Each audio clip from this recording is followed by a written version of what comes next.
Hola, sí, buenas tardes. Hoy lunes 19 de septiembre del 2022. Bienvenidos a todos nuestros clientes y oyentes de avatrade.com. Un día más, una semana más, semana importante. Nos encontramos de nuevo como cada lunes y cada miércoles, donde esta semana viene cargada con un montón de noticias e influencias en nuestro sentimiento de mercado, nuestras oportunidades de trading. Y antes de comenzar a relatar todo esto y a profundizar en cada uno de los temas más importantes de esta semana, les vamos a recordar la advertencia de riesgo. Cualquier información sobre mercados de capitales y negociación divulgada en este seminario web se proporciona únicamente con fines informativos y no debe interpretarse ni aplicarse como un consejo de inversión, una recomendación o sugerencia. Los CFD son instrumentos complejos y conllevan un alto riesgo de perder dinero rápidamente debido al apalancamiento. Antes de nada, recordarles, como siempre, mi nombre es Moisés, soy analista de cuentas aquí en AvaTrade. Bien, análisis de mercados de hoy 19 de septiembre. Recuerden que nuestros detalles de contactos a través de nuestro canal Twitter y a través de nuestro canal YouTube tienen ustedes todos los vídeos acumulados históricamente hasta el día de hoy, incluido el del día de hoy que estará en breves minutos allí colgado. Recuerden que nuestra agenda, el pronóstico semanal de los principales pares, análisis de sentimientos de mercados y fundamentales y niveles y análisis en los principales índices, materias primas, stock, cripto, divisas y acciones o stocks. Bien, fíjense allí en el pulso de mercado. Hoy el IBEX baja de nuevo por debajo de los 8.000. El Bitcoin pierde la zona de los 20.000, se va por debajo de los 18.500. El Nasdaq se mantiene por debajo de los 12.000 en la zona de 11.800. El euro dólar está ahí todo el rato en esa, como ya bastantes semanas, en esa zona de paridad, 0,99, El Eurostoxx por debajo de los 3.500 y el Nikkei también pierde la zona de 28.000 de nuevo y se pone en la zona de 27.500. Y la Bolsa de Londres hoy en día cierra este lunes por el funeral de la reina Isabel II. Y de nuevo regresan las tensiones geopolíticas, en este caso de Biden, donde afirma que las fuerzas estadounidenses defenderían Taiwán si es necesario. El Ethereum agudiza un poco el tema de su sangría tras la fusión, apunta a la zona de 1.200 y arrastra a Bitcoin. Y recuerden que el IBEX se estrena esta semana con una subida en la que la Fed, caídas en la que la Fed sería protagonista absoluta. Bien, vamos a entrar un poco a conocer más en profundidad. Recuerden que esta mañana a las 6:55 hora de España, el euro estaba en la zona de 1, el yen en la zona de 143 yen. El yuan de nuevo perdía fuerza y se iba a 7 y la libra esterlina 0,87,69 frente al dólar. El petróleo estaba en la zona de 91,93 el Brent y el oro en la zona de 1.675. Esta mañana el Bitcoin estaba en 18.800, como han visto ahora está en 18.400. En algunos de los índices industriales tenemos el Dow Jones que estaba en la zona de 30.822, el S&P manteniéndose en la zona cercana a los 3.800 y el Nasdaq en la zona de los 11.861. El VIX había subido un poco por encima de esa zona que estaba anteriormente y ahora está de nuevo en la zona de 26.30, junto con el Nikkei que había recuperado, se había ido de nuevo a la zona de 27.500. Bien. ¿Qué nos espera esta semana antes de empezar a profundizar en cada uno de estos eventos y qué puede ocurrir y cuáles son los principales datos que tenemos que tener en cuenta? Bien, que el martes tenemos la acción mañana. Hoy no es un día importante. Mañana martes tendrá la reunión de la política del Banco de la Reserva de Australia, los permisos de construcción de agosto en Estados Unidos, el IPC subyacente y la comparecencia de Lagarde, la presidenta del Banco Central Europeo. El miércoles será un día muy importante en donde tenemos las ventas de segunda mano, los inventarios de petróleo crudo y el comunicado de la FON y la decisión de los tipos de interés. El actual es el 2,5% y si subiría al 3,25% que sería el previsto. Y luego la rueda de prensa de la FON, que todo esto será a las 8:30 hora de la tarde. La decisión de tipos a las 8 y a las 8:30 la rueda de prensa de la FON, que será hora de España. Jueves 22 también tenemos algún dato importante, como son las decisiones de tipos de interés, en este caso de la libra. en Inglaterra, las actas de la reunión de la política monetaria del Banco de Inglaterra y las nuevas peticiones de subsidio por desempleo. Y también tenemos la decisión de tipos de interés en el franco suizo. Por otro lado, el viernes tenemos que Japón es día festivo, pero para Estados Unidos también volveremos a tener declaraciones de Powell y en el canadiense tendremos ventas minoristas que son importantes en su impacto sobre el dólar contra el canadiense y tenemos los PMI en Inglaterra. Así que esta semana tenemos datos importantes. Recuerden todos estos datos y apunten los días, sobre todo martes, miércoles, jueves y viernes. Bien, las pérdidas en la bolsa de la semana pasada redujeron la capitalización bursátil global y con ello se quedan 97 millones de dólares, lo que equivale al 100,1% del PIB mundial. En la bolsa de Hong Kong bajaba esta mañana la cotización de las empresas inmobiliarias. El gas natural, en este caso, bajó de precio en el mercado europeo, cerrando la semana pasada en 187 euros por el megavatio, y en el mercado estadounidense, justo al contrario, el gas natural sigue subiendo como la materia prima del año del 2022 en 100,9%. En el riesgo de quiebra por falta de liquidez, el magnate chino del cobre Hengjie y su empresarial Mike Metals, que controlaba el 25% de las importaciones chinas de cobre. Ahí esto tendrá una repercusión importante sobre el tema del cobre, ¿vale? Que posiblemente debería ser que el cobre, pues en este caso pudiera tener un repunte importante. Vamos a ver cómo se traslada eso en el tema del cobre. Bien, la depreciación del euro contra el dólar, según los contratos de futuros no comerciales, los gestores de activos, en este caso, vemos cómo a lo largo del tiempo han recorrido la cotización, ¿no? Desde el año pasado hasta ahora, hasta el día de hoy. Y en esa cotización hemos ido viendo cómo desde 1,23 ha llegado el valor del euro dólar a 0,98, lo que significa una depreciación del 20%. Por ello han estado siempre comprando, pero vemos que siempre han estado comprando euros. Entonces ahora vamos a ver un gráfico, vamos a analizar todo esto, donde vemos que en estos 21 meses, estamos hablando no desde este enero, sino desde el enero pasado, las posiciones netas de futuros no comerciales sobre la cotización del euro frente al dólar han sido persistentemente compradoras hasta el punto de haberla sido durante el 81% del tiempo. Mientras esa posición compradora se mantenía, la cotización del euro no dejaba de caer, pero a pesar de eso la posición compradora no desaparecía. De los restantes 4 meses en que la posición ha sido vendedora, lo ha sido en cantidades muy pequeñas, ¿vale? Según el último dato publicado, la posición neta es ahora vendedora por 11.837 contratos. Para hacerse una idea de los pocos vendedores del euro que han estado los gestores de activos financieros durante la caída de su cotización, basta con señalar que en otras etapas de debilidad del euro, sin necesidad de que llegara a estos extremos actuales, las posiciones vendedoras netas han superado los 200.000 contratos. Y aquí estamos hablando solo de 11.837. Por ejemplo, en el 2012, con el euro dólar cotizando a 1,25, la posición neta vendedora era de 214.418 contratos. Bien, el gráfico muestra el GPS del 2008. Ahora vemos ahí, ahora vamos a ver ese gráfico del GPS. Lo que vamos a ver son los contratos de futuro y la cotización del euro. Fíjense, aquí tenemos el valor del dólar per euro. Ahí lo tenemos en valor anaranjado. En la época de Lehman Brothers, el colapso que hubo después de Grecia en el 2012 y ahora en el 2022, como vamos viendo que han ido bajando el número de contratos de las posiciones en el euro contra el dólar.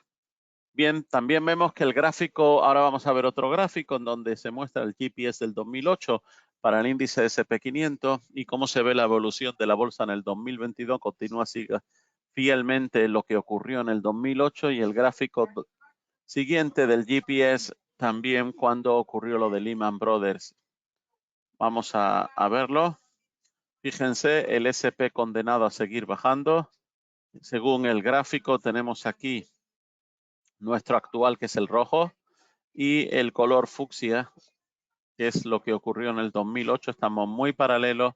Según esto, como vemos que el SP500 debería seguir, si sigue esta pauta, bajando. El Nasdaq 100 está muy cercano a los días de Lehman Brothers, donde vemos aquí que en rojo es nuestro actual y en fucsia es como fue en la época de Lehman Brothers en el 2008, cuando el colapso de Lehman Brothers. Bien, Wall Street hoy anticipa más caídas en una semana marcada por la Reserva Federal. El SP500 está perdiendo un importante soporte técnico de corto plazo. Ahí tenemos que el Dow Jones está en la zona de 30.800, ¿vale? Y la semana pasada tuvimos unas caídas cercanas a un 5% para el SP500 y anticipa una posible caída de un 1% más. Y precisamente el Banco Central Americano será el gran protagonista de la semana, donde tiene previsto elevar los tipos de interés en 75 puntos básicos hasta el 3,25. Los expertos de PIMCO han señalado que los 75 puntos básicos hoy son los nuevos 25. O sea, significa que en el pasado la subida eran siempre de 25 puntos en 25 puntos. Hoy en día esos 25 puntos son como los 75 que quieren ir aplicando continuamente. Ante los continuos y masivos excesos de inflación, los bancos centrales se centran intensamente en mantener ancladas las expectativas de inflación a largo plazo y han afirmado desde la gestora de bonos PIMCO. Bien, por otro lado, los inversores están descontando menos crecimiento y menos beneficios industriales y con la guerra de Ucrania sin visos de solucionarse a corto plazo, la persistencia de la inflación en la economía americana y las manos fuertes anticipan unos meses complicados para la renta variable. Goldman Sachs prevé caídas adicionales. En este caso, los analistas de Goldman Sachs hablan de la posibilidad de que se esperen unas caídas del 30% para las bolsas mundiales desde sus máximos históricos y los bancos centrales se han vuelto más agresivos una vez, en este caso, tanto en los Estados Unidos como en Europa. Por lo tanto, que hablan en Goldman Sachs la posibilidad de que todavía hay un camino por recorrer para descontar las tasas de interés más elevadas. Así explica Peter Oppenheimer en su estrategia, el estratega jefe. Por otro lado, Goldman Sachs Research ahora espera que la tasa de fondos federales aumente del 4 al 4,25% para el fin de año. Si se cumple la previsión del banco, el SP500 cae un 30% desde su máximo histórico en la zona de 4.818 y el principal indicador mundial hará suelo en los niveles de 3.373 por debajo del mínimo anual, siendo situado en la zona de 3.636 enteros y registrado en el mes de junio. Con lo cual, según Goldman Sachs, todavía para tocar suelo sería llegar a la zona de los 3.373 puntos. En el campo de la geopolítica y otros mercados, Joe Biden ha reiterado que las fuerzas estadounidenses defenderían a Taiwán en caso de una invasión en China. Y sobre la guerra de Ucrania, las fuerzas ucranianas siguen intentando recuperar terreno en su contraofensiva, mientras los expertos temen que la respuesta de Vladimir Putin sea utilizar armas químicas o armas nucleares para detener su avance. Por lo tanto, el análisis técnico del SP500 vuelve a moverse en las inmediaciones de la zona de los 3.866 y se podría pensar en una extensión de las caídas hasta el nivel de los 3.636, que son los puntos de los mínimos anuales, que es ese valor intermedio que hemos dicho antes de caer a la zona de 3.300, que es lo que prevé Goldman Sachs. Por otro lado, la figura del martes parece muy mala y esto nos hace extremar la prudencia en el corto plazo, ya que confirmar una figura que nos haga pensar en una recuperación deberíamos esperar un cierre por encima de los máximos del lunes que presenta en la zona de los 4.119 puntos. Esto anularía la figura mala del martes que por ahora condiciona su aspecto técnico. Así habla el especialista César Nuez. Okay. En otros mercados, el petróleo West Texas baja un 1,1% a la zona de 84, casi 83,95, y el crudo Brent a la zona de 90,34. El euro se deprecia en 0,3% a la zona de 0,9978 y la onza de oro en 1.672. Recuerden que cuanto más fuerte es el dólar, las ganancias de las empresas son menores. Y según el analista Cross Border Capital, el valor real del SP500 está en la zona de 3.000. Así que recuerden, tenemos varias ideas sobre los posibles soportes en el SP500. Ellos opinan, Cross Border, sobre la zona de 3.000 y Goldman Sachs en la zona de 3.300, un poquito más, casi 3.400. ¿Ok? Estaremos pendientes a ver lo que ocurre. El Banco Central de China reduce el tipo de repo y aumenta las inyecciones de liquidez. El petróleo sigue mostrando debilidad y el flujo de gas ruso a través de Ucrania se mantiene. Nord Stream sigue cerrado. Nord Stream 1 sigue cerrado y vamos a ver hasta dónde llega este problema. Bien, si continuamos, vemos que a pesar de las caídas del 7% semanales, en Amazon muchos clientes me han preguntado ¿qué puede ocurrir con Amazon? Amazon es una de las empresas más queridas por nuestros clientes. Muchos clientes hacen trading en Amazon y muchos me han preguntado. He encontrado un poco de información y trato de transmitirle cuál es la información que nuestros expertos hablan de ello. Hay muchísimos expertos que hablan de que incluso con estas caídas dentro del comercio online global, plagada con todo tipo de miedo sobre lo que va a ocurrir en Estados Unidos, sobre su sentimiento de pérdida de fuerza y por otro lado desde UBS, los especialistas de UBS recomiendan y refrendan que Amazon no es ni mucho menos que FedEx tras el susto de Profit Warning y desde Bloomberg también señalan que puede haber avances que superarán el 30% en el valor hasta el pasado lunes y para quedarse ahora por debajo de una recuperación del 23% desde el 16 de junio frente al 9% de Microsoft o el 5% de Google. Para los analistas, su plan de recompra de 10.000 millones de dólares anunciado en marzo ha sido un buen plan y un menor espacio de almacenamiento expandido ante la pandemia y sus previsiones para este tercer trimestre del año pasan por un impacto desfavorable en los tipos de cambio, mientras que se espera que sus ventas remonten entre un 13 y un 17%, con lo cual sus ingresos operativos crecerían de 0 a 3.500 millones frente a los 4.900 del mismo trimestre del pasado ejercicio. En cuanto a las recomendaciones, el consejo recogido por TipRanks destaca que son 38 analistas que siguen y que hablan que el valor, en este caso, de las acciones en el mercado podría decantarse para mantenerse en un valor de la zona de 177 dólares por acción, lo que auguraría un potencial recorrido alcista del 43,30%. Recuerden, 177,05 podría ser el valor objetivo, en este caso de los 37 analistas dentro de los 38.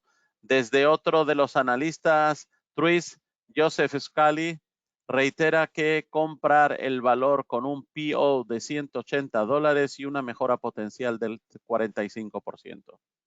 Bien, estaremos pendientes entonces a estos datos y a ver qué ocurre al final con Amazon.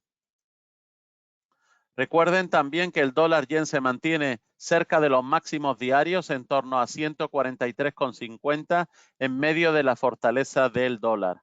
Por otro lado, un retroceso más profundo parece poco probable en los futuros del gas natural y el neozelandés contra el dólar está cayendo a la zona de 0,5950 y se está acercando al mínimo de más de 2 años establecido este viernes. China deplora y se opone firmemente a las declaraciones del presidente Biden sobre Taiwán y su posibilidad de proteger a Taiwán a nivel de militar y por otro lado recuerden que la libra contra el dólar necesita estabilizarse por encima del 1,14 para desanimar a los vendedores. Todo el tiempo que no esté por encima de 1,14 seguiría animando técnicamente a los vendedores. El mercado espera que la Fed lleve los tipos de interés al 4% antes del 2023 y Europa abre con caídas la semana grande de los bancos centrales. Básicamente, con respecto al mal augurio para los IPCs, crece el crédito. Vemos aquí en la gráfica cómo el crédito está creciendo. Eso significa que el IPC industrial, el IPC de distintas zonas de Europa y mundiales en Estados Unidos tiene un mal augurio. Y la posibilidad de la elevada probabilidad de que la inflación en Estados Unidos sea persistente hasta otoño del 2023. Una de las razones para esto es la concesión de crédito. El crédito comercial e industrial se está manteniendo en tasas muy por encima de donde estaban antes de la pandemia y el 12,66% ahora, mientras que en enero del 2020 era de un 1,29% menos. En este argumento podían utilizarse para la inflación de la zona euro que el crédito a las empresas no financieras subiera a un 6,6% frente a un 2,63% en enero del 2020. Fíjense, viendo el Dow Jones cayendo desde máximos como en el 2008. Fíjense en la figura del Dow Jones, vemos aquí en la línea de color rojo cómo va siguiendo puntualmente y de forma muy ajustada lo que ocurrió en el 2008. Así que si sigue este mismo camino, veremos cómo el Dow Jones continuará con caídas. La Comisión Europea publicó ayer un conjunto de posibles medidas destinada a aliviar los momentos de falta de liquidez de las empresas eléctricas y mejorar la manera que se forman los precios del gas natural en el mercado europeo. Entre esas medidas, el intento de que las eléctricas no se le exijan garantías tan elevadas y que las empresas petroleras y gasísticas de Estados Unidos advierten a Europa que no podrán rescatarla por el tema de que en este invierno ya no tienen capacidad de extracción sin utilizar. Por consiguiente, no podrán exportar más allá de lo que están haciendo hasta ahora. La compañía eléctrica alemana Uniper camina hacia una virtual nacionalización y por vía del aumento del Estado en su accionariado. Por otro lado, tenemos también que Uniper, que importaba gas natural de Rusia, está incurriendo en enormes pérdidas diarias desde que dejó de recibir el gas comprometido en sus contratos de largo plazo. Con este panorama en la eléctrica, en apuros van a tomando forma Uniper, Fortum y EDP, tendrán graves problemas a lo largo de este próximo invierno de este año entrante. Bien, otro dato muy interesante que me han preguntado muchos clientes es el tema de las materias primas. De la lista de las 34 materias primas, solo hay 4 que no han corregido desde el día 7 de junio. A partir del 7 de junio empezaron a tener, según Bloomberg, una corrección importante todo el grupo de materias primas. Las únicas que no han recibido esa influencia son el paladio, el arroz y la soja, incluido el ganado vivo. En este caso, nos podemos encontrar que la Bolsa de Metales de Londres, desde el 7 de junio, ha visto unas caídas del 41,5% y que la materia prima que más cede en esa fecha son el petróleo y sus derivados, de lo que está liderando las caídas de este periodo. El barril Brent se abarata un 23% desde entonces y el West Texas casi un 27%. El algodón, el cobre y el trigo han bajado cerca de un 20% y otros metales industriales como el aluminio y el níquel retroceden un 18%. El descenso de esta producción está llevando a algunos analistas, a pesar de que la inflación ya haya podido tocar techo, y vemos que por otro lado, la Reserva Federal y otros grandes bancos centrales del planeta, como el Banco Central Europeo, con sus políticas, están haciendo que muchos gestores y analistas teman de la llegada de una recesión, y el miedo a una caída de la demanda finalmente se materializa en lo que está llevando a muchos inversores a vender materias primas en el mercado, anticipando de que se producirán mayores caídas en los próximos meses. Estas caídas de las materias primas desde junio están sobre todo relacionadas con las perspectivas de la demanda. El petróleo es el mejor ejemplo y a pesar de que la Organización de Países Exportadores de Petróleo, OPEP, y sus socios externos han decidido cambiar el rumbo de su política y reducir la oferta para intentar impulsar los precios de momento, sus esfuerzos no están siendo suficientes para contrarrestar las caídas que se están produciendo en el recurso energético. Bien, pues estaremos pendientes, es un dato muy importante para tener en cuenta esa influencia sobre las materias primas y su continuidad en la caída de los precios. Vemos aquí el mapa del Standard & Poor's, donde vemos todos en bajada. Amazon un 2,18%, Apple un 1,10%, Microsoft un 0,26%, Google un 0,26% y Tesla un 0,13%. Por otro lado, en el tema de los índices, hemos hablado de que el Dow Jones actualmente está en la zona de 30.657, el S&P 500 en 3.855 y el Nasdaq en la zona de 11.817. Fíjense cómo hablábamos, y solo el palladium y el platino están un poco ahí cercanos. En este caso el resto están todo bajando y vemos ahí también el café que de nuevo baja por debajo de la zona de 220, se sitúa en 215 y en este caso también vemos como el índice del dólar, en este caso el dólar, de nuevo se acerca casi a la zona de 110, está en 109,79 y en este caso también podemos comprobar cómo el VIX de nuevo vuelve a subir en el gráfico intradiario a la zona de 27.05. Bien, ahí vemos en este caso el Dow Jones en sus bajadas, el S&P, el Nasdaq, etcétera, continuidades. Por otro lado, la plata se sigue manteniendo ahí en la zona de 19, pero el oro sigue profundizando en sus caídas y de momento ha perdido la zona de soporte de 1.700 y está en la zona de 1.672. Y como vemos aquí, de nuevo volvemos a tener una imagen en donde euro, yen, libra, canadiense, franco suizo, en menor medida, pero australiano y neozelandés, siguen profundizando en sus caídas frente al dólar, que ya está cercano de nuevo a la zona de 110. El Bitcoin de nuevo en la zona de 18.700, ha perdido con fuerza la zona de los 20.000. Y por otro lado tenemos ahí también que el Ethereum, en este caso en la zona de 1.317. Bien, recuerden para terminar que la herramienta definitiva de gestión de riesgos es utilizar Ava Protect. Con Ava Protect podrán protegerse en sus operaciones todos los que quieran en cualquier par de divisas y en oro y plata.